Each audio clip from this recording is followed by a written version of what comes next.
नमस्कार दोस्तों। तो आज के इस वीडियो में हम जानेंगे कि मृत्यु के बाद क्या होता है और कहाँ जाती है आत्मा। हम सभी के जहन में यह सवाल उठता है कि क्या मृत्यु के तुरंत बाद एक नया शरीर मिल जाता है या फिर कुछ समय के बाद प्राणी एक नया शरीर धारण कर पाता है, और कैसे तय होती है शरीर की समय की अवधि।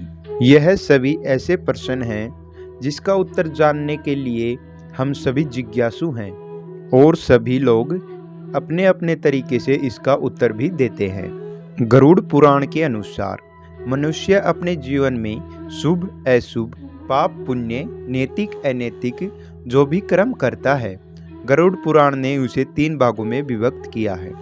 पहली अवस्था में मनुष्य अपने शुभ अशुभ, अच्छे बुरे कर्मों को इसी लोक में भोगता है, और दूसरी अवस्था में मृत्यु के उपरांत मनुष्य विभिन्न 84 लाख योनियों में से किसी एक में अपने कर्म के अनुसार जन्म लेता है। और जो तीसरी अवस्था है, उस तीसरी अवस्था में वह अपने कर्मों के अनुसार स्वर्ग और नरक में प्राप्त करता है। या तो वह स्वर्ग को प्राप्त करेगा या फिर नरक को प्राप्त करेगा।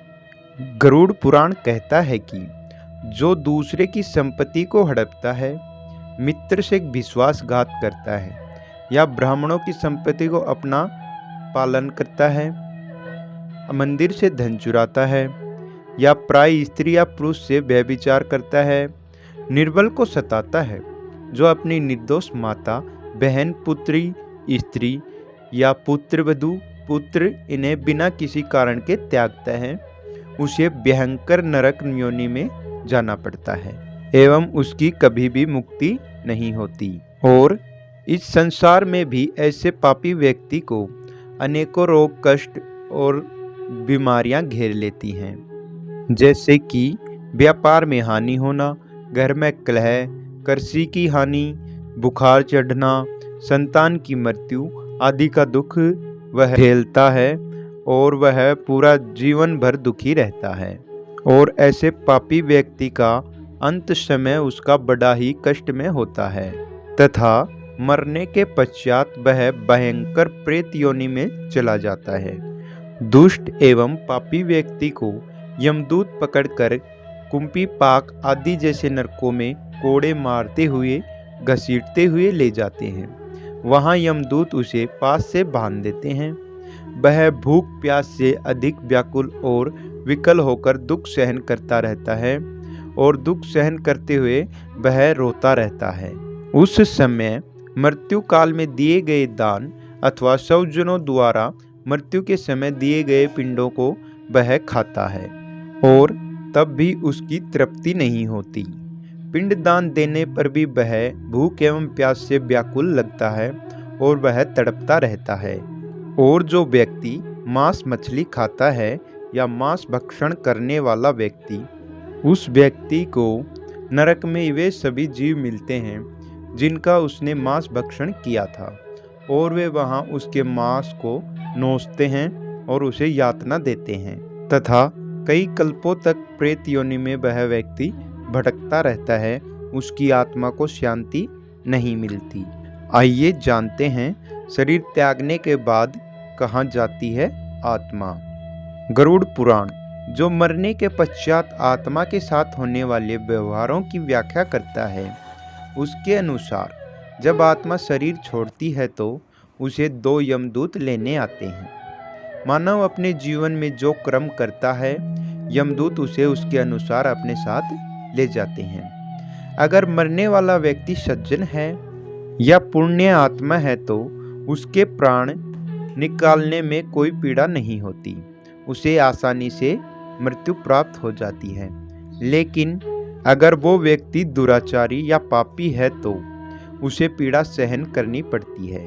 उसके प्राण निकलने में आसानी नहीं होती, वह तड़प तड़प कर मरता है। गरुड़ पुराण में यह उल्लेख भी मिलता है कि मृत्यु के बाद आत्मा को यमदूत केवल 24 घंटों के लिए ही ले जाते हैं, और इन 24 घंटों के दौरान आत्मा को दिखाया जाता है कि उसने कितने पाप और कितने पुण्य किए हैं। इसके बाद आत्मा को फिर उसी घर में छोड़ दिया जाता है जहाँ उसने अपना शरीर का त्याग किया था। इसके बाद 13 दिन के उत्तर कार्यों तक वह वहीं रहता है और देखता रहता है कि 13 दिन बाद वह फिर यमलोक की यात्रा करता है। गरुड़ पुराण के अनुसार आत्मा शरीर में रहकर 4 स्तरों से गुजरती है। छांदोग्य उपनिषद 8:7 के अनुसार आत्मा 4 स्तरों में से स्वयं को होने का अनुभव करती है। यह कौन कौन सी अवस्था हैं, आइए जानते हैं। पहली जागृत अवस्था, दूसरी स्वप्न अवस्था, तीसरी सुषुप्ति अवस्था और चौथी तरीय अवस्था। जो पहले 3 स्तर हैं, इन तीनों स्तरों का अनुभव प्रत्येक जन्म लिए हुए मनुष्य को अनुभव होता ही है, लेकिन चौथे स्तर में वही होता है जो आत्मवान हो गया हो या जिसने मोक्ष पा लिया हो। वह शुद्ध तरीय अवस्था में होता है, जहाँ न तो जागृति होती है, न स्वप्न और न ही सुषुप्ति। ऐसे मनुष्य सिर्फ दृष्टा होते हैं, जिसे पूर्ण जागृत की अवस्था भी कहा जाता है। अतः वेद कहते हैं कि जागने का सतत अभ्यास करो, जागरण ही तुम्हें प्रकृति से मुक्त कर सकता है। आइए जानते हैं मरने के बाद क्या होता है। सामान्य व्यक्ति जैसे ही शरीर छोड़ता है, सर्वप्रथम तो उसकी आंखों के सामने गहरा अंधेरा छा जाता है, जहां उसके कुछ भी अनुभव नहीं होता।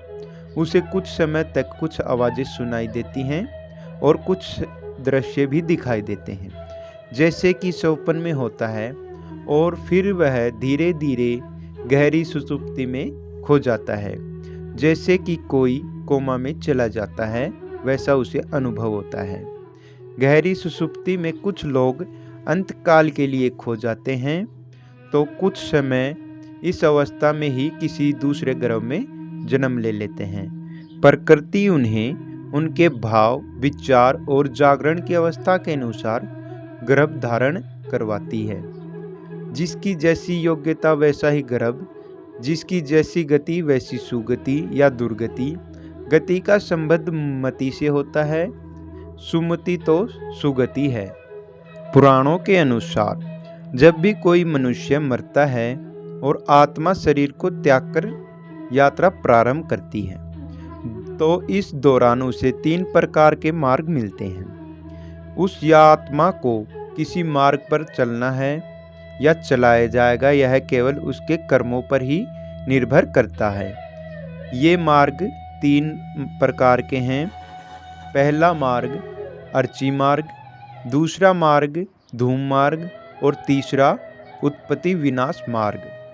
अर्ची मार्ग ब्रह्मलोक और देवलोक की यात्रा के लिए होता है, वहीं धूम मार्ग पितृलोक की यात्रा पर ले जाता है, और उत्पत्ति विनाश मार्ग नरक की यात्रा करवाता है।